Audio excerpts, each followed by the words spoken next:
Huwag mong itanong kung bakit. Daan-daang salita ang maaaring ihambing sa'yo katumbas ng libo-libong damdamin na maialay ko.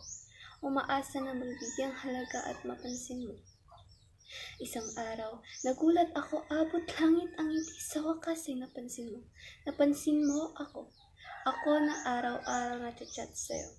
Hanggang doon nagsimula, nagtuloy-tuloy ang komunikasyon at nagbigay ka ng motibo, mga paalala at mga corny mong banat na pinapatawa ako. Ang saya, no? Maayos pa tayo. Pero bumalik siya. Bumalik ang dating nagpatibok ng puso mo at tila ba sa kilos mo ay parang wala ako. Walang ako na nakasama sa bawat saya at problema kung kaya pinili at binalikan mo siya. Kaya mahal, huwag mong itanong kung bakit ako nag-iba, lumisan at hindi ka pinaglaban dahil bakit pa susulong sa isang labanan. Kung umpisa pa lang alam ko, ako na ang talunan. Sa labang minsan, hindi mo sinubukan. At ito lang ang masasabi ko sa mga kabataan dyan, piliin niyong mahalin ang sarili niyo kesa ang maghabol sa taong wala namang gusto sa'yo.